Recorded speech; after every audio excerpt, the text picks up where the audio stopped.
A baderna continua, hein? A gente fala sobre os de menores ou de menor. Lembram da FEBEM?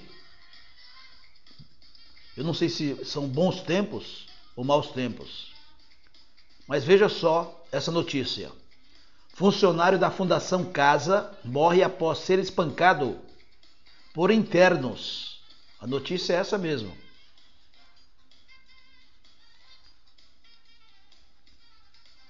Arnaldo Campos Garcia, de 63 anos, trabalhava na unidade Nova Aroeira e ficou um mês internado. Ele havia 22 anos trabalhando na Fundação Casa, que é a antiga FEBEM. A reportagem é de Aline Freitas e Isabelle Gandolfi, da agência Record. Uma agente que foi espancado por adolescentes na Fundação Casa do Complexo Raposo Tavares morreu no último sábado, último dia do mês, no dia 30, após ficar em coma mais de um mês. Arnaldo Campos Garcia, de 63 anos, que trabalhava na unidade Nova Aroeira, foi agredido em 21 de março durante uma rebelião. Eu imaginei que nem tinha mais rebelião nesses complexos. De acordo com o CIT-CESP, Sindicato dos Trabalhadores da Socioeducação em São Paulo, Arnaldo foi liberado da UTI, Unidade de Terapia Intensiva, há uma semana, mas teve que retornar 3 dias mais tarde após sofrer 3 paradas respiratórias. Em nota, o sindicato lamentou a morte do trabalhador, vítima da omissão, descaso e indiferença com que a gestão da Fundação Casa trata servidores, em especial a segurança. Arnaldo havia 22 anos na fundação e era agente de apoio socioeducativo. Ele deixa esposa e 2 filhos. A agressão aconteceu no dia 21 de março, onde Arnaldo e Oswaldino, servidores da unidade Nova Aroeira, foram espancados por adolescentes durante a rebelião. Adolescentes são bandidos.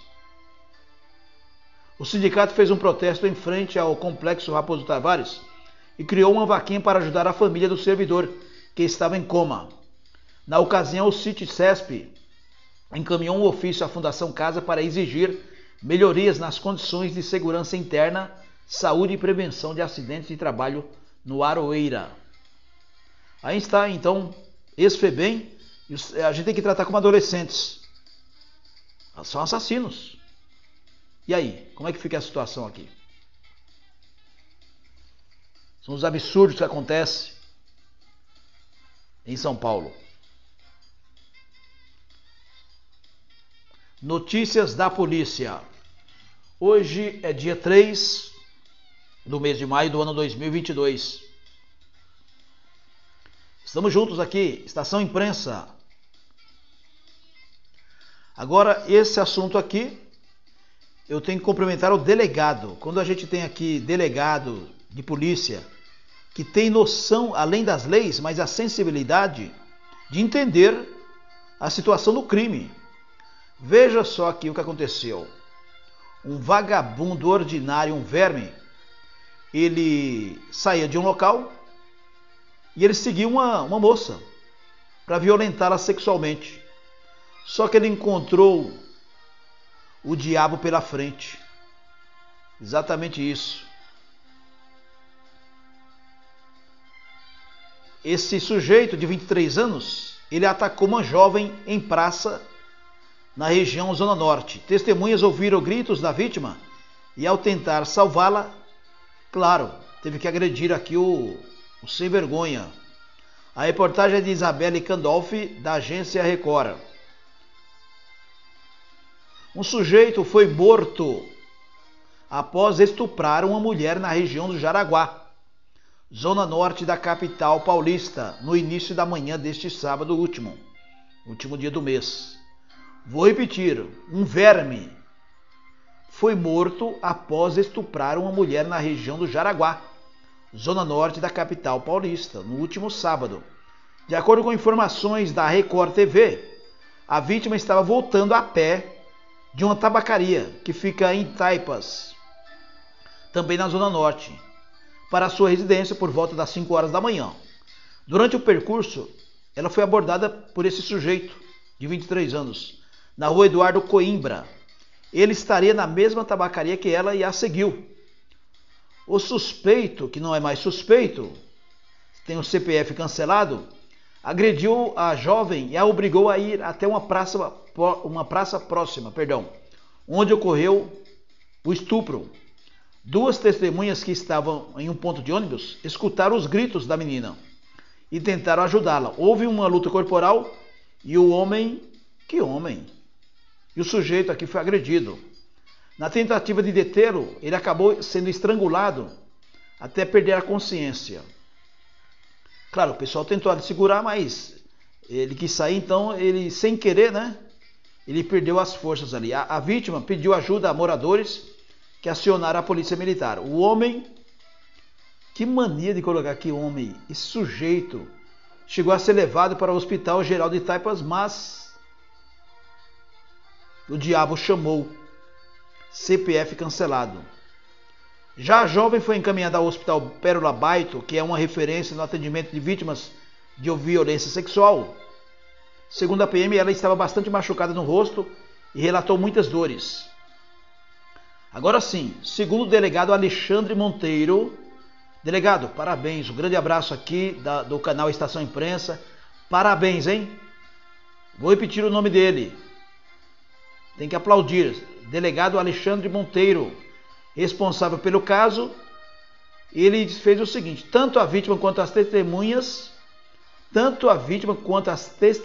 foram ouvidas e liberadas, porque agiram em legítima defesa. Aprenda, delegados de plantão, aprenda com o delegado Alexandre Monteiro. É isso mesmo, é um verme a menos. Foi legítima, está caracterizado, legítima defesa.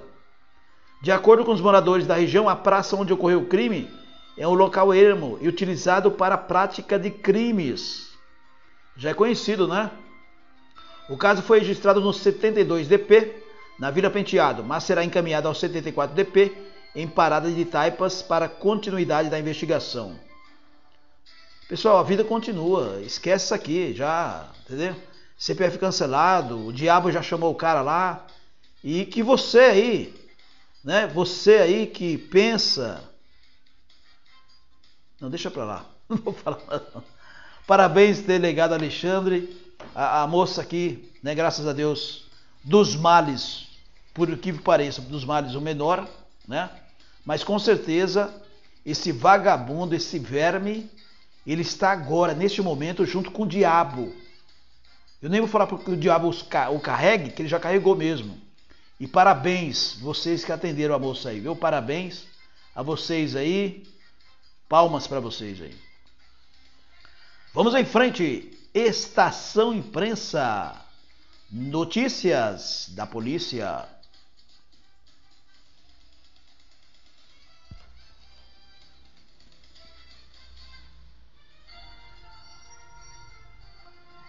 Divulgue esse espaço, hein? Todo dia, 8 horas da manhã, estamos por aqui, batendo papo com você.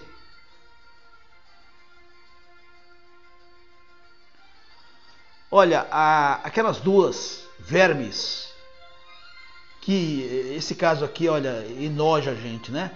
Essas duas sem vergonhas que fizeram aquilo com aquelas crianças. Vocês sabem que elas foram presas, né? Polícia de São Paulo conclui inquérito e responsabiliza donas de escola e auxiliar por tortura de 9 crianças amarradas em vídeos. Isso aqui eu torço que elas peguem uma cadeia ferrada, além dessa puxa-saco aqui da auxiliar de limpeza.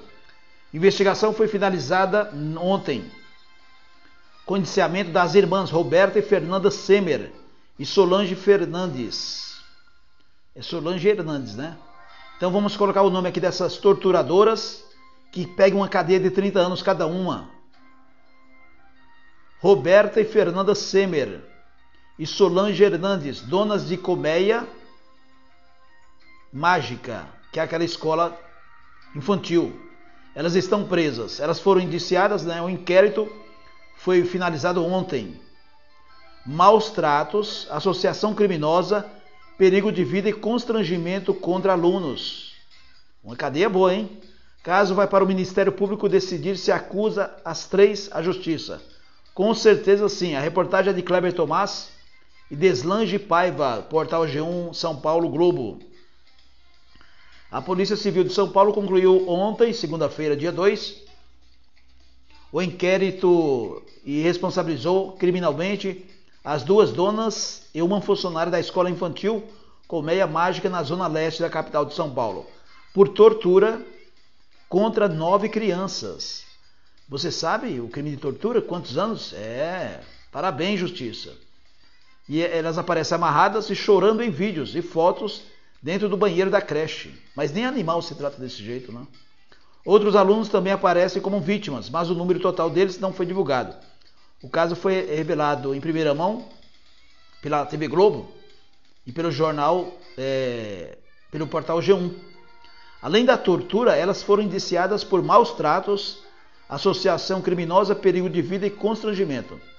Estou apenas repetindo aqui, né? E o relatório final da investigação, com o indiciamento das irmãs Roberta Semer e Fernanda Semer, e da auxiliar puxa-saco, auxiliar de limpeza, escondendo aqui, né, os crimes, a Solange Hernandes, que pega uma cadeia boa também. Bom, o relatório foi encaminhado para análise do Ministério Público. O órgão decidirá se denuncia ou não as mulheres pelos crimes. Provavelmente sim. Se a justiça aceitar as acusações da promotoria, as 3 se tornarão réis no processo. O portal G1 não conseguiu localizar as defesas das irmãs Serme e de Solange para comentar o assunto até a última atualização aí da reportagem. Em depoimentos anteriores à polícia, a diretora Roberta, de 40 anos, a pedagoga Fernanda, de 37, e Solange, de 55, sempre negaram as acusações. Os advogados delas também reforçaram a inocência delas em entrevista que já deram à imprensa. As imagens mostram tudo, né? Os advogados fazem o papel deles, mas por isso que eu digo como é importante, muito importante, os vídeos, né? As donas da escola estão presas preventivamente, de forma preventiva, pelos crimes, e elas foram detidas no último dia 28 desse mês que passou, após se entregarem em uma delegacia em Itaquaquecetuba, na Grande São Paulo. Ela estava foragida havia mais de um mês. Fernanda havia sido presa antes, na segunda, dia 25, na casa de parentes, também ali na região do Alto Tietê, em Mogi das Cruzes. Solange responde em liberdade, que é a servente puxa-saco. As irmãs Sermen foram transferidas na semana passada para a penitenciária feminina de Tremembé, no interior do estado. Por questões de segurança, Solange não teve a prisão pedida pela investigação e responde em liberdade. De acordo com a polícia, além de atrapalharem a investigação, isso que eu ia falar, as irmãs Sermen se mudaram de suas casas sem informarem os novos endereços da justiça. Quem não deve não teme, não é?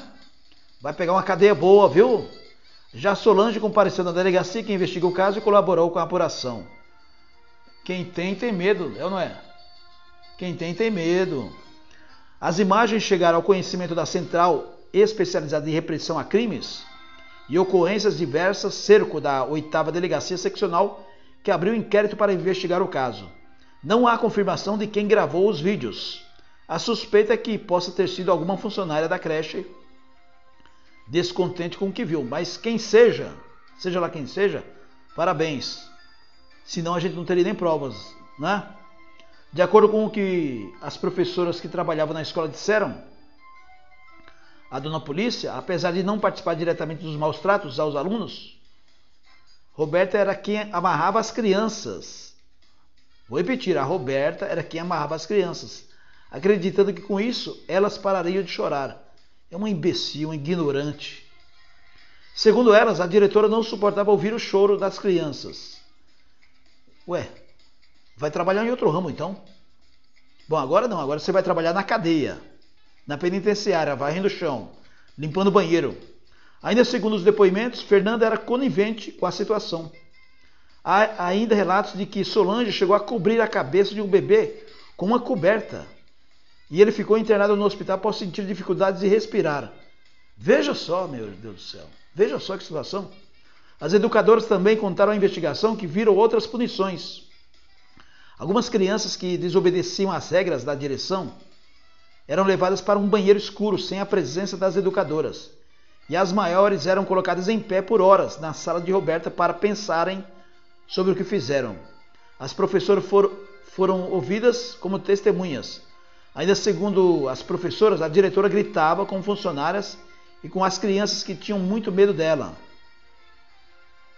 Essas precisam pegar uma cana feia mesmo, hein? O delegado disse que a investigação foi legal, é claro. Por causa dessas acusações é que Roberta, Fernanda e Solange foram responsabilizadas criminalmente pela investigação por suspeita de participarem dos castigos às crianças que choravam ou se recusavam a se alimentar. Poxa, é criança. Durante o processo judicial, o advogado André Dias, que defende Roberta e Solange, chegou a acusar a polícia de abuso de autoridade na fase do inquérito. Procurado pelo G1 para comentar o assunto, o delegado Renato Topan, que presidiu as investigações, negou as acusações. Bom, o advogado está ganhando uma grana para falar, para defender elas, né? Que vai pegar muita grana aí, né? Mas não vai conseguir, não. A Polícia Civil agiu dentro da mais absoluta legalidade e respeitou todas as mais de 40 pessoas que estiveram na delegacia, inclusive as indiciadas. As falsas acusações sobre abuso de autoridade serão alvos de medidas de reparação moral e criminal contra quem irresponsavelmente as fez. Isso mesmo, delegado Renato Topan, processa esse advogado, o André Dias, processa ele. A reportagem não conseguiu localizar Dias para tratar do assunto. Está com medo agora, né, delegado? O advogado. Alguns laudos periciais ainda não foram finalizados. Tem advogado que parece que não tem noção das coisas. Estou vendo uma foto aqui da criança, pelo amor de Deus. As crianças estão parecendo que são criminosos. Essas aqui também tem que pegar uma cadeia de 30 anos. Pais de alunos ouvidos pela investigação identificaram seus filhos nos vídeos e fotos e relataram que alguns deles iam para a escolinha e voltavam de lá machucados. Quando concordou com o pedido de prisão contra Roberta, o Ministério Público havia informado que os vídeos das crianças amarradas às fotos fotos de algumas delas machucadas após sair da escolinha. Os depoimentos das testemunhas, tanto dos professores quanto dos pais do aluno que estavam com a polícia, mostram que os alunos tiveram intensos sofrimentos físicos e psicológicos. Veja só, o próprio Ministério Público está falando isso. Ainda bem, hein? No entendimento da Justiça, que decretou a prisão temporária por 30 dias da diretora, as provas demonstram que há fortes indícios de que ela esteja envolvida na prática dos delitos. Ah, dona Colmeia. A dona Colmeia, dona da dona Colmeia Mágica, agora você vai ter que fazer mágica dentro da cadeia. Colmeia Mágica, fica na Vila Formosa, Zona Leste, e foi fundada em 2000. Essa espelunca aqui, ó. De acordo com a prefeitura, ela funcionou de forma irregular por 16 anos. Ué, a prefeitura sabe e não fez nada? Ou está sabendo agora? Que absurdo, né? Foi fundada em 2000 e a prefeitura está falando que ela está há 16 anos de forma irregular. Somente em novembro de 2016, a Secretaria Municipal de Educação deu autorização para o funcionamento. Isso aqui também, olha, a nossa política, hein? Vamos aguardar. A polícia também identificou outros casos mais antigos envolvendo a escolinha, hein? Essa mesma escola. Em 2010, um bebê de 3 meses morreu após ter se engasgado no berçário da creche. 2010, a mesma escola. O hospital confirmou que ela teve uma parada cardiorrespiratória. A criança se engasgou, quer dizer, eles estão se viciando nas crianças, agora imagine em 2010. E em 2014, a mãe de um garoto de 3 anos gravou um vídeo que mostra o filho dela acusando Roberta de arranhá-lo no rosto. Aí, mais provas do que essa? Mas como esses 2 casos foram arquivados sem apontar culpados, eles não foram incluídos na conclusão do inquérito atual sobre a tortura contra os outros 9 alunos. Isso que é importante, tortura. Tortura. Tá aqui a foto dessa sem vergonha, essa tal de Roberta, diretora da escola infantil, Roberta Sermi. O Sermi. Que vergonha. Antes de fugir, covarde, essa Roberta chegou a confirmar em seu depoimento à polícia que os vídeos foram gravados na sua escola e que as crianças que aparecem lá são seus alunos, mas negou que as amarrasse ou ordenasse alguém para amarrá-las. Disse ainda Essa mentirosa, covarde, que desconhecia quem teria feito isso. Mentirosa. Mas desconfiava que as cenas pudessem ter sido montadas por alguma funcionária insatisfeita para prejudicar ela e a irmã. Ah, vai caçar sapo, mulher. Fernanda também se mostrou surpresa com os vídeos quando foi ouvida na delegacia. A cadeia dói, né? Solange também negou ter cometido algum crime, além de acusar Roberta de embalar as crianças. A funcionária falou à polícia em entrevista à TV Globo e ao portal G1 que as professoras da Colmeia Mágica eram orientadas pela diretora a fazer o mesmo procedimento. Ela ainda falou que não ajudou a patroa a amarrar os alunos. Só deu um nó, né? E negou que tivesse jogado uma coberta na cabeça de uma criança sufocado.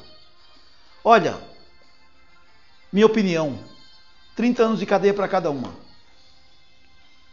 Notícias da polícia é aqui com você. Bom dia.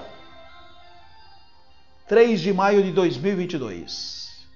Divulgue o seu programa de rádio no YouTube, Estação Imprensa. Uma ótima terça-feira para você.